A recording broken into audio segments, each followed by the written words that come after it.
Hello friends, welcome to civil staff. My name is Rohit Midda. दोस्तों, हिमाचल प्रदेश के अंदर बहुत ही जल्द टीजीटी कमीशन की 1200 से अधिक वैकेंसीज को लेकर नोटिफिकेशन रिलीज होगा। Himachal Pradesh public service commission ने अपना एक नया पैटर्न भी रिलीज किया और ये जो नया पैटर्न था इस बात का संकेत था कि Himachal Pradesh public service commission अब कार्य में जुट चुका है। हालांकि नोटिफिकेशन में अभी लगभग 1-2 महीने लग सकते हैं, बट ये एग्जाम 2023 में हमें जरूर देखने को मिल सकता है। अब 2023 में हमें नोटिफिकेशन देखने को मिलेगा तो हमारी तैयारी क्या पूरी हो चुकी है? तो बहुत सारे मेरे ऐसे स्टूडेंट्स या दोस्त मित्र होंगे जो ऑलरेडी इसकी तैयारी शुरू कर चुके हैं और बहुत सारे इंतजार कर रहे हैं कि नोटिफिकेशन आएगा तो हम तैयारी को शुरू करेंगे। देखिए, जब नोटिफिकेशन आएगा तो नोटिफिकेशन आने के 2 से 3 महीने के बाद ये पेपर कंडक्ट हो जाएगा। तो लगभग अगर हम टीजीटी कमीशन के सिलेबस की बात करते हैं तो लगभग 3 से 4 महीने का तो हमारा सिलेबस ही है। उसके बाद हमें प्रैक्टिस भी करनी होती है। तो इसलिए ये तैयारी करने का बिल्कुल एक्यूरेट समय है, क्योंकि अभी नोटिफिकेशन नहीं आया है और जब नोटिफिकेशन आएगा तो तब तक हम अपनी कुछ परसेंटेज ऑफ प्रिपरेशन को ऑलरेडी कंप्लीट कर चुके होंगे। तो आज की इस वीडियो के अंदर हम बात करेंगे एचपीटीजीटी कमीशन मेडिकल की। सिविल स्टाफ जो अपनी नई क्लासेस लेके आ रहा है फॉर द मेडिकल, जो भी हमारे पास बायोलॉजी की क्लासेस, केमिस्ट्री की क्लासेस या अदर सब्जेक्ट की क्लासेस, उन सब के बारे में डिटेल इंफॉर्मेशन जानेंगे। और इसी के साथ साथ मैं आपको बताऊंगा कि क्या एलिजिबिलिटी क्राइटेरिया रहता है और क्या यहाँ पर टाइम टेबल रहने वाला है क्लासेस का। तो वीडियो को लास्ट तक जरूर देखना। वीडियो अच्छी लगे तो लाइक कमेंट शेयर करना मत भूलना और जो भी आपके दोस्त मित्र टीजीटी कमीशन की तैयारी कर रहे हैं उन तक ये वीडियो पहुंचा देना। तो चलिए बात करते हैं यहाँ पर मेडिकल की क्लासेस की। और सबसे पहले मैं आपको बता दूं कि ये जो मेडिकल का हमारा नया बैच है, नई क्लासेस है, ये स्टार्ट होने जा रही है 22 मई से, 22 मई से जो क्लासेस है वो स्टार्ट होने जा रही है द बैच 5 ऑफ द 2023। सबसे पहले क्वालिफिकेशन की बात करेंगे तो वो कैंडिडेट्स, वो स्टूडेंट्स जिन्होंने बीएससी मेडिकल किया हुआ है, जिन्होंने बीएससी यानी कि बैचलर ऑफ साइंस मेडिकल किया हुआ है 50% नंबर के साथ, और उसके साथ साथ 1 साल का, मिनिमम 1 साल का बीएड किया हुआ है। 2 साल वाले भी एलिजिबल है, मिनिमम 1 साल का बीएड किया हुआ है, वो यहाँ पर एलिजिबल रहेंगे। उसके बाद अगर किसी के पास ये क्वालिफिकेशन नहीं है, किसी ने बीएससी मेडिकल किया है, 45% नंबर आए थे, 50 नहीं आ पाए, और 1 साल का बीएड जो है वो एनसीटी की गाइडलाइंस के अकॉर्डिंगली किया हुआ है, national council for teacher education, इसकी गाइडलाइंस के अकॉर्डिंगली किया हुआ है, तब भी आप यहाँ पर एलिजिबल है। उसके बाद अगर आपने सीनियर सेकेंडरी करी हुई है विद 50% मार्क्स और उसके साथ साथ 4 साल का बैचलर ऑफ एलिमेंट्री एजुकेशन का कोर्स किया हुआ है, तब भी आप एलिजिबल है। अदरवाइज अगर आपने सीनियर सेकेंडरी करी है 50% नंबर के साथ और 4 साल का बीएससी मेडिकल एजुकेशन का कोर्स किया है, तब भी आप एलिजिबल है। इसके अलावा अगर आपने बीएससी मेडिकल किया है 50% नंबर के साथ और इसके साथ साथ 1 साल का बीएड इन स्पेशल एजुकेशन किया हुआ है, तब भी आप एलिजिबल काउंट होंगे। इनमें से कोई एक भी क्वालिफिकेशन अगर आपके पास है और इसके साथ साथ आपका एचपी टेट का एग्जाम, इसके साथ साथ आपका एचपी टेट का एग्जाम अगर क्वालिफाइड है तो आप यहां पर एलिजिबल है, यहां पर नौकरी पाने के लिए और यहां पर इस एग्जाम में अपीयर होने के लिए। चलिए, तो ये एक एलिजिबिलिटी क्राइटेरिया है for the HPTGT commission, HPTGT commission medical में आपको आगे बढ़ने के लिए। अब इसके बाद एज की बात करें तो एज लिमिट कितनी होती है, तो देखिए यहां पर मिनिमम एज जो है वो है 18 ईयर्स, मिनिमम एज जो है वो है 18 ईयर्स, और मैक्सिमम की अगर मैं बात करता हूं तो यहां पर 45 साल तक रखा गया जनरल कैटेगरीज के लिए। बट अगर आपके पास कोई कैटेगरी है यानी कि शेड्यूल कास्ट, शेड्यूल ट्राइब्स या फिर बैकवर्ड क्लासेस में आते हैं, फ्रीडम फाइटर में आते हैं, तो आपको 5 वर्ष तक का यहाँ पर क्या मिल जाएगा, रिलैक्सेशन मिल जाएगा। यानी कि जो मेरे ऑलरेडी यहाँ पर भाई बंधु ऑलरेडी किसी ना किसी स्कूल्स में पढ़ा रहे हैं, प्राइवेट स्कूल्स में पढ़ा रहे हैं, टीजीटी पढ़ा रहे हैं, तो उनके लिए एक बढ़िया अपॉर्चुनिटी रहती है, क्योंकि यहाँ पर जो बर्डन होता है गवर्नमेंट जॉब का अपना ही एक बेसिकली इंपॉर्टेंस होती है, और यहाँ पर बर्डन जो होता है वो काम का बर्डन जो होता है काम का इक्वल ही रहता है, बट यहाँ पर पे स्केल जो हमारा है वो अच्छा खासा हो जाता है। एक गवर्नमेंट जॉब की एक सिक्योरिटी हमें मिल जाती है। और इसके साथ साथ जो अभी अभी पास आउट ही हो रहे हैं, जिन्होंने अभी ग्रेजुएशन करा, बीएड करा, टेट क्लियर करा, वो भी यहाँ पर एलिजिबल हो जाएगी, क्योंकि 18 के बाद तो बहुत सारे हमारे 21-22 पे बहुत सारे मेरे दोस्त मित्र ऐसे होंगे जो अभी भी क्वालिफाई होके आ रहे हैं, तो वो भी एलिजिबल है, उनके लिए भी एक अच्छी अपॉर्चुनिटी है।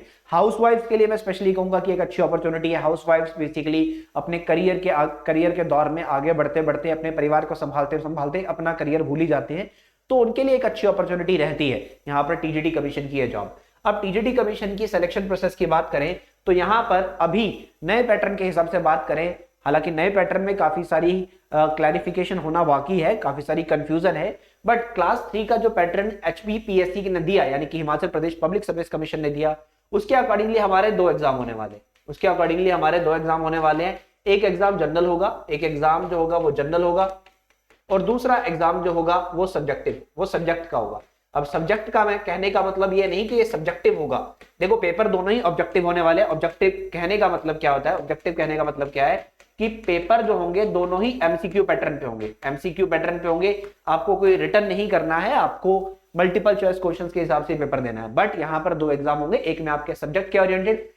आप ये लीजिए कि पहले हमारा जो पब्लिक स्टाफ सिलेक्शन कमीशन का 200 क्वेश्चंस का पेपर आ रहा था या 170 क्वेश्चन का पेपर आ रहा था, उसको दो हिस्सों में बांट दिया गया। बस आप इतना समझ लीजिए, सिलेबस वही है, घबराना नहीं है, जो भी सिलेबस है वही रहेगा। सब्जेक्ट तो आपके वही रहेंगे ना, +1 2 में वही आपने पढ़ा, मेडिकल वही रहेगा, बायो वही रहेगी, केमिस्ट्री वही रहेगी, वो बदल नहीं जाएगी।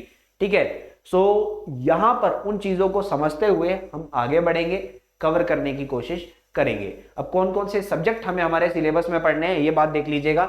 हमें बायोलॉजी पढ़नी है, केमिस्ट्री पढ़नी है, ये हमारे सब्जेक्ट के आगे, ये हमारे सब्जेक्ट के आगे। उसके बाद बाकी में अगर मैं जाता हूं, ठीक है, एचपी जीके मुझे पढ़ना है, हिमाचल प्रदेश का जीके मुझे पढ़ना है, रीजनिंग मुझे पढ़ना है, इंग्लिश मुझे पढ़ना है, हिंदी मुझे पढ़ना है, पैडागोजी के सवाल जो है मेरे सब्जेक्ट में ही आ सकते हैं, पैडागोजी के सवाल जो है वो मेरे सब्जेक्ट में आ सकते हैं। और इसी के साथ साथ जनरल स्टडीज मुझे पढ़ना है, जनरल स्टडीज मुझे पढ़ना है। सो ये मेरे सब्जेक्ट, मेरे पेपर के मोस्ट इंपॉर्टेंट एस्पेक्ट रहेंगे, मोस्ट इंपॉर्टेंट सब्जेक्ट रहेंगे, जिनको मुझे हर हाल में कवर करते हुए आगे बढ़ना है। इनको किसी भी हद तक छोड़ना नहीं है। मोस्टली एग्जाम की जो वेटेज है वो रहती है बायोलॉजी में। बायोलॉजी के पहले जैसे 80 सवाल आते थे, तो इस बार भी हम देखेंगे कि 70 से 80 सवाल हमें देखने को ही मिलेंगे, चाहे पेपर जिस भी तरह का आता है, पेपर जिस भी लेवल पे यहाँ पे आपको देखने को मिलेगा। अब कोर्स डिटेल की बात करते हैं, तो देखिए ये एक ऑनलाइन कोर्स रहता है जिसमें आपको रिकॉर्डेड लेक्चर्स मिलते हैं, फ्रेशली रिकॉर्डेड लेक्चर्स होते हैं। एक ऑनलाइन कोर्स आपको प्रोवाइड किया जाता है, आप घर बैठे अपने मोबाइल फोन के ऊपर, अपने लैपटॉप के ऊपर, अपने आईपैड के ऊपर या टैब के ऊपर किसी भी डिवाइस में क्लासेस देख सकते हैं। अगर आप एंड्रॉयड यूजर हैं, आप हमारा ऐप इंस्टॉल कर सकते हैं सिविल स्टाफ हिमाचल, वहां पर लेक्चर्स जो है वो देख सकते हैं। अदरवाइज आप ब्राउजर पे भी ये लेक्चर्स जो है वो देख सकते हैं।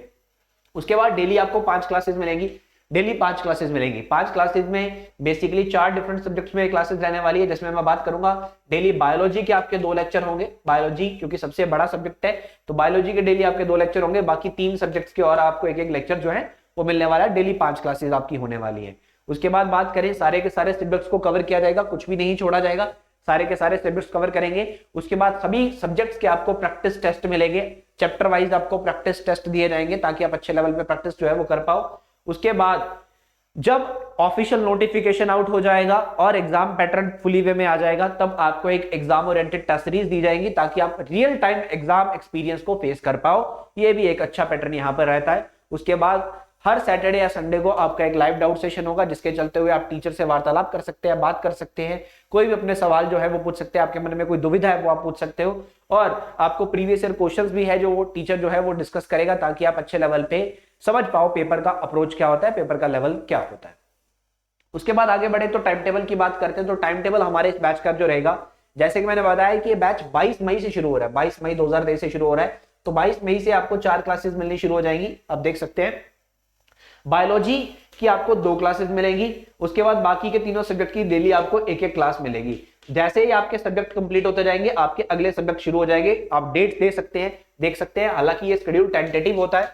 बहुत सारे स्टूडेंट्स के मन में सवाल आता है कि क्या ये नंबर ऑफ लेक्चर जितने यहां पर दिए गए हैं, क्या इनमें हमारा सिलेबस कंप्लीट हो जाएगा? देखिए, ये एक स्मार्टर स्ट्रेटेजी होती है। अगर सारा कुछ +1 2 का फिर से ही पढ़ना होता, अगर सारा का सारा ही कवर करना होता, तो आप खुद भी किताबें खोल के पढ़ सकते थे। कोचिंग का मतलब यही होता है कि एक स्मार्टर वे में आपको एक्सप्लेन करना, स्मार्टर वे में आपका सब कुछ कवर करवा देना, ताकि कम से कम समय में, अब देखो जो सब्जेक्ट्स आपने 2-2 साल लगा के पढ़े हैं, ठीक है, +1 2 में आपने बायोलॉजी पढ़ी, तो वही बायोलॉजी हम आपको अगर 3 महीने में पढ़ा रहे हैं, तो इसका मतलब यह है कि कोई ना कोई यहाँ पर स्मार्ट अप्रोच लगती है। अदरवाइज आज आप किताबें खोलेंगे, 2 साल का फिर से पढ़ेंगे, तो 2 साल लग जाएंगे आपको तैयारी करते करते, तो इतना समय तो नहीं लगा सकते ना। तो तैयारी जो है वो एक स्मार्टर अप्रोच के साथ होती है, एक स्मार्टेस्ट स्ट्रेटेजी के साथ होती है। सो ये एक बेटर अपॉर्चुनिटी यहाँ पर आपके सामने है। 85 लेक्चर्स यहाँ पर आपको बायोलॉजी के, ये टेंटेटिव है, ये ऊपर भी जा सकते हैं, बढ़ भी सकते हैं, इतनी सी बात आपको मान के चलना है, ये इंक्रीज भी हो सकते हैं, ठीक है, ये एक टेंटेटिव है। तो उसके बाद जैसे जैसे आपके सब्जेक्ट कंप्लीट होते रहेंगे, आपका अगला अगला स्टार्ट होता जाएगा। और ये जो क्लासेस हैं, ये जो बैच है, 22 मई से शुरू हो रहा है और 21 अगस्त को इस बैच में आखिरी क्लास होगी, 21 अगस्त को। तो 21 अगस्त तक आप ये क्लासेस जो है बड़े आराम से सिलेबस अपना पूरा कर लेंगे, यानी कि 4 महीने में आपका सिलेबस पूरा हो जाएगा, पूरे बेटर वे में। इसके बाद आपको प्रैक्टिस जो है वो करवाई जाएगी, फुल लेंथ टेस्ट सीरीज के चलते हुए प्रैक्टिस करवाई जाएगी, पूरा का पूरा आपका सहयोग जो है वो दिया जाएगा। आपको घबराने की कोई भी जरूरत यहाँ पर नहीं होने वाली, पूरा का पूरा आपका प्रिपरेशन कराया जाएगा। हाँ, अब बच्चे का सवाल आता है कि ये क्लासेस मेरे पास कब तक रहेंगी, क्या मैं किसी लेक्चर को दोबारा देखना चाहता हूं, मुझे एक बार एक लेक्चर में समझ नहीं आया। देखिए स्टूडेंट्स, ये रिकॉर्डेड लेक्चर है, आपके पास तब तक रहेंगे जब तक आपका एग्जाम नहीं हो जाता। इस कोर्स की वैलिडिटी आपके एग्जाम तक रहेगी। आप एक लेक्चर को मल्टीपल टाइम देख सकते हैं, चाहे जितनी बार मर्जी, एक बार, दो बार, तीन बार, चार बार, पांच बार। मैंने एक बार लेक्चर देखा, मेरा कुछ कंफ्यूजन रह गया, मैं दोबारा उस लेक्चर को देख सकता हूं, फिर से देख सकता हूं, फिर से देख सकता हूं, जितनी बार मर्जी देख सकता हूं। जब तक मेरा पेपर नहीं हो जाता मेरे पास ये लेक्चर रहने वाले हैं। तो इस कोर्स की वैलिडिटी रहेगी टिल एग्जाम। अब कोर्स की फीस की बात कर लेते हैं। तो स्टूडेंट्स, इस कोर्स की फीस रहेगी 6000 रुपीज। इस कोर्स की जो फीस है वो 6000 रुपए है। 6000 रुपए कोई मंथली फीस नहीं है, टोटल पूरे कोर्स की फीस है, पूरे ये सिलेबस की फीस है, पूरा का पूरा जब तक आपका पेपर नहीं हो जाता तब तक की फीस है। और ऐसा नहीं है कि आपको ये बार बार देना है, वन टाइम पेमेंट है, एक ही बार आपको ये पे कर देना और उसके बाद सारे लेक्चर्स आपके पास रहेंगे जब तक आपका पेपर नहीं हो जाता। और जितने भी स्टूडेंट्स ये सब्जेक्ट्स पढ़ा रहे हैं, जितने भी स्टूडेंट्स आप देख सकते हैं कि जितने भी स्टूडेंट्स, ध्यान रखिएगा, जो भी तैयारी यहां पर कर रहे हैं और जितने भी सब्जेक्ट यहां पर आपके पेपर में आने वाले हैं, ये सबके सब सिविल स्टाफ की एक्सपर्ट फैकल्टीज के द्वारा आपको पढ़ाए जाएंगे। सभी टीचर्स जो भी आपको पढ़ाने वाले हैं उनके डेमो लेक्चर्स जो हैं वो डिस्क्रिप्शन बॉक्स में अवेलेबल हैं। डिस्क्रिप्शन बॉक्स में एक लिंक दिया गया है, एचपीटीजीटी कमीशन डेमो लेक्चर लिखा होगा, उस पर क्लिक करिए और फ्री डेमो लेक्चर्स को देखिए और आपको पता लग जाएगा कि टीचर किस तरीके से आपको पढ़ा रहे हैं। और उसके बाद आप कोर्स को ज्वाइन कर सकते हैं। डेमो लेक्चर्स बिल्कुल फ्री रहेंगे, डिस्क्रिप्शन में लिंक जो है वो दिया गया है, ठीक है। और किसी भी तरह का कोई सवाल आपके मन में आता है तो यहां दिए गए नंबर पे आप कॉल कर सकते हैं, व्हाट्सएप मैसेज कर सकते हैं 7814622609। और यहां पर ये बैच मैंने फिर से बता देता हूं, 22 मई से शुरू होने जा रहा है, 22 ऑफ मई से क्लासेस जो है वो आपकी स्टार्ट हो जाएगी। तो देरी नहीं करनी है, फटाफट ज्वाइन कर लेना है। अब मैं आपको बता देता हूं कि आपको कैसे ज्वाइन करना है। डिस्क्रिप्शन में लिंक दिया गया है। सबसे पहले देखो, इस कोर्स की टोटल फीस 6000 रुपीज है, पर डिस्क्रिप्शन में एक लिंक दिया गया है रजिस्ट्रेशन फॉर्म का, क्योंकि अभी रजिस्ट्रेशन ओपन है, हम लिमिटेड स्टूडेंट्स को ही पढ़ाते हैं, उसके बाद रजिस्ट्रेशन जो है वो बंद कर दी जाती है, फिर आपको अगले बैच तक वेट करना पड़ता है, जो कि बहुत देरी हो जाती है। सो रजिस्ट्रेशन फीस जो यहाँ पर है वो 500 रुपीज है, ये नॉन रिफंडेबल रहेगा, ये रिफंड नहीं होगा। और इसके बाद आपकी जो फीस है, अब सवाल आपके मन में ये भी आया होगा कि 6000 तो फीस है, 500 ये 65 हो गया, नहीं, आपको 500 रुपए पे करके अभी रजिस्ट्रेशन करवा लेना है। उसके बाद 3 से 4 दिन में हमारे काउंसलर जो है वो आपको कॉल करेंगे और आपको रिमेनिंग फी पे करनी है। रिमेनिंग फी कहने का मतलब 6000 रुपीज में से 6000 रुपए में से 500 रुपए अगर मैं माइनस कर दूं और बाकी का जो 5500 रुपए बचेगा ये आपको पे करना है, ये आपको पे करना पड़ेगा, ठीक है। बाकी का फीस जो हैगा वो आपको 5500 पे करना है, ना कि 6000 फिर से पे करना है। ये आपका डिडक्टेबल अमाउंट रहता है जो आपका रजिस्ट्रेशन फीस यहां पर लिखी गई है। बट कोई स्टूडेंट अभी रजिस्ट्रेशन करा लेता है और बाद में कहता है कि मैं पूरी फी नहीं पे करना चाहता, तो यहां पर ये जो रजिस्ट्रेशन की फीस है ये रिफंडेबल नहीं है, इस बात को समझेगा। चलिए, तो ये क्लासेस जो हमारी हैं ये स्टार्ट होने जा रही हैं 22 मई से। स्टूडेंट्स जल्दी से जल्दी ज्वाइन कर लेना, क्योंकि बहुत सारे स्टूडेंट्स जो थे नए बैच का वेट कर रहे थे। अगर एक बार एडमिशन फिल हो गई तो उसके बाद रजिस्ट्रेशन जो है वो बंद कर दी जाती है। चलिए स्टूडेंट्स, कोई भी सवाल, कोई भी डाउट अगर आपके मन में हो तो कॉल कर लेना, व्हाट्सअप कर लेना, या फिर डिस्क्रिप्शन में नीचे कमेंट बॉक्स में भी आप पूछ सकते हो। चलिए स्टूडेंट्स, बहुत बहुत धन्यवाद, थैंक यू सो मच।